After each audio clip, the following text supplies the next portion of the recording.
Dave just couldn't get better. He died at a local hospital at the age of 73. Dave was our captain, navigator, and moral compass for more than 47 years. We will devote a large portion of this newscast, if you will let us, to Dave and his life, and ask you to join us for a half-hour special following the 10 p.m. news. We begin now with a look back at Dave's long and distinguished career. David Dalrymple Moore. Everyone called him Dave. It's no exaggeration to say that Dave has influenced more Minnesotans than any other person in our state's history, informing and inspiring whole generations. He's inspired so many young journalists. I mean, Trish Van Pilsum, Cindy Hilger, myself, and many, many others that I'll never know about to get into the business because of the standards he set so long ago and for so many years. Born and raised in Minneapolis, high school at Washburn, Dave went to the University of Minnesota after World War II to study theater. The guy could have been anything he wanted to be. He could have been a star on the stage, in movies. He was a star in television. When you talk about the heavy hitters in this market, Dave Moore was number one. He started in radio in Michigan. Then he applied at a fledgling television station. And he got the job. I met him in 1950. It was in the lobby of then WTCN TV, and soon to become WCCO TV. 1950, and we had both been in the Army. We were fairly newly married. Television and Dave's career were both in their infancy. Dave was doing like bowling for dollars, and I don't think too happy in Channel 4. I said, Dave, how'd you like to be my partner in the morning? He says, fabulous. If you'd called 2 days earlier. I said, what's 2 days earlier? He said, little secret. I'm going to start doing the 10 o'clock news here. Now, the Dave Moore News. Good evening, everyone. Tonight's news is headlined by the crash of an Air Force B-52 jet bomber on the August... Dave became 10 p.m. newscaster only because a guy named Walter Cronkite turned it down.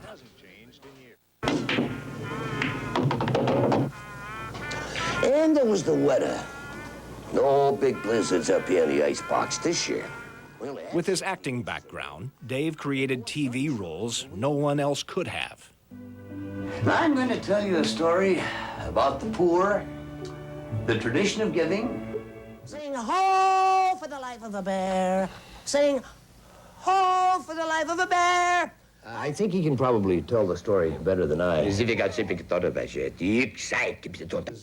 just like magic. I'm running across the studio. Well, Dave, teamed with weatherman Bud Kraling, blazed new trails for everyone. We started what was called the Happy Talk, the bridge between the news story and the weather, labeled Happy Talk. And then he said later that he thinks that we set a curse on the entire industry by doing that. Where do you get your weather from, Bud? well, a lot of it comes out of the West. I mean, all those charts and graphs and instruments you use. Oh, well, they don't mean very much. I usually call the Weather Bureau. Return with us now to those thrilling years of yesterday, when a masked man, disguised as a mild-mannered newscaster for Channel 4, fights a never-ending battle to bring news, weather, and sports to the old Northwest. And now the bedtime news with Dave Moore. Dave may best be remembered for the Bedtime News, a Saturday night satirical review of the news of the day. Buy what? Buy the 3 free sheets. Well, if the 3 free sheets are free, why do you have to buy them? Don't buy them. We can get in a lot of trouble taking all those politician statements out of context, running them all together like that. It's ineffective, it's immoral, and it's unnecessary. But that's just one man's opinion. That was a bunch of hooey. Oh, I don't get any comfort out of that, Snick. If you think it's such a good idea, you do it. Okay, I will. You wait for me in the car.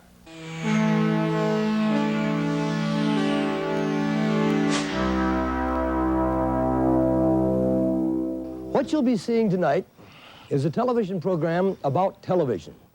But he also championed news as public service, as the anchor of a team producing more report documentaries. 30 hours a week for children, and that's the average. If you or your child don't watch that much, others are watching more. And Dave truly was the anchor here, the backbone of the 10 and 6 p.m. newscasts.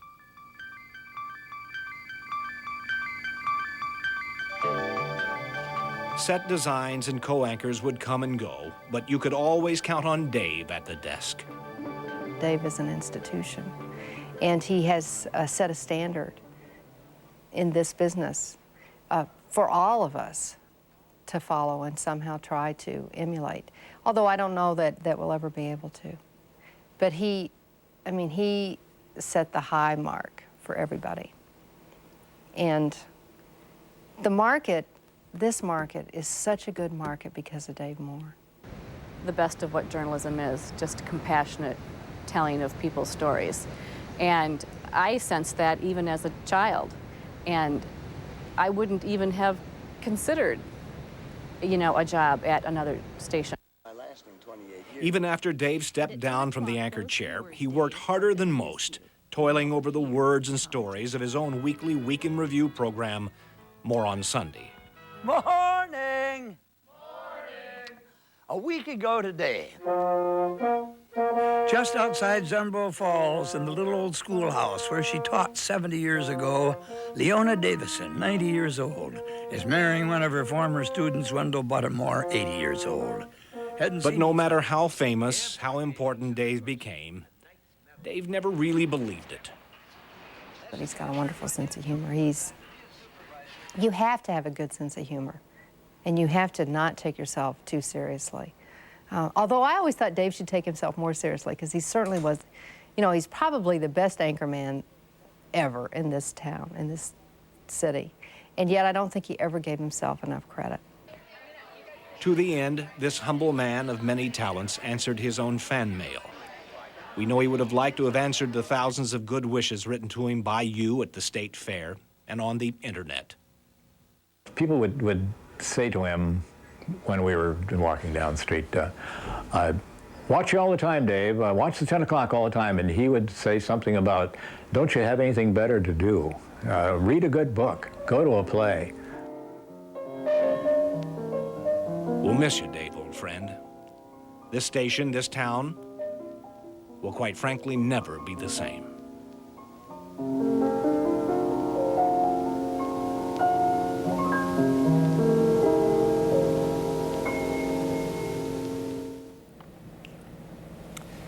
And it seems like just about everybody knew him.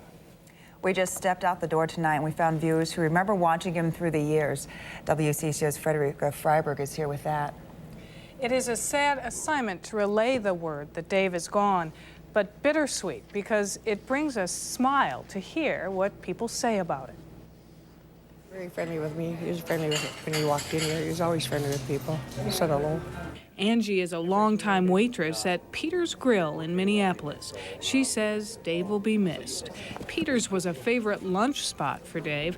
They say his menu picks were rhubarb pie and Friday's grilled cheese special. I like him staying here, but I was surprised he didn't go national. He was funny. I love that bedtime snooze or the bedtime news that he used to do. I just remember watching that. It was a big deal on the weekends to make sure that we were still up in the basement rec room watching that. For so many viewers, Dave Moore was like part of the family. We grew up with him. He was in the living room. But he wasn't just behind a set. He was out in the community, spreading his incredible talent. He was such a fantastic actor. He was so impressive and so comical and everything. He was great. Anyway, I just think he would, like you say, it's an end of an era. A wonderful man. He is in a category all by himself. That is certainly true. The man is a legend, and all of us who worked with him for however long feel honored for that chance. You're right about that. Thanks, Fred. Dave became so much a part of the fabric of our state's culture that tonight Governor Arne Carlson is pondering ways to pay appropriate tribute to a man the governor calls friend. WCCO's Trish Van Pilsum is just outside our studios now with more on that, Trish. Hi, Don. I wanted to show everybody what we're calling kind of a memorial to Dave here at the studios. It's a simple but powerful M, lit from behind. It was designed by floor director Steve Richardson and was used as part of Dave's More on Sunday set. And we've moved it out here so everybody can see it and enjoy it and think about Dave. Now, the governor of Minnesota wants to create a real lasting memorial to Dave as well. He knows how much Dave loved the theater and the arts, and he'd like to try to name an arts center or arts festival in Dave's honor. And tonight, the governor called Dave Moore one of the best-known people in Minnesota in this century. He was truly a wonderful person, and he was all Minnesota. He loved Minnesota, and he loved Minnesotans, and he really loved us, all of our quirks, all of our warts, and he understood his own peccadillos. He never presented himself as being above anybody, but he was a part of life and used television as a vehicle to bring his life and your life sort of together. What did Minnesota lose today? Oh, I think you're going to hear words like legend and irreplaceable. I would say I think we all lost a very dear friend. The governor wondered whether Dave Moore could possibly have known what he meant to this state. And you know, I'm not sure that he did. And all I can do tonight is hope, pray, in fact, that somehow in the past 14 years, I conveyed in some small way what he meant to me. Don? We all feel that way tonight, Trish. Thank you. A memorial scholarship fund has been set up at the University of Minnesota in Dave's honor. It is his alma mater, and it is a journalism scholarship, and that's important to say. If you would like to contribute to the memorial scholarship, you can send it to the University of Minnesota Foundation at Suite 200, 1300 South 2nd Street, Minneapolis, Minnesota 55454. The family is planning a private funeral with a public celebration of Dave's life sometime this spring. There were a number of those who had the privilege of working with Dave Moore over the years. Many are still here at the station, but others have moved on, but certainly haven't forgotten. This was a man with virtually no pretense. He knew exactly who he was. He used to wander around the newsroom saying, you know, you guys are the journalists. I just sit up there and read it. You know, when you're anchoring, you're kind of always on your toes because you're going to be reading the next story or something. I always found myself kind of sinking back in my chair and just looking at him and relaxing and listening to the story and kind of forgetting what I was supposed to be doing because he was such a great storyteller. He was a stickler for grammar. And, you know, he put more love of the language in me than anybody in my entire lifetime. I still write copy so that Dave, or try to write it, so that Dave Moore would approve of it today. It was one of my first days at work.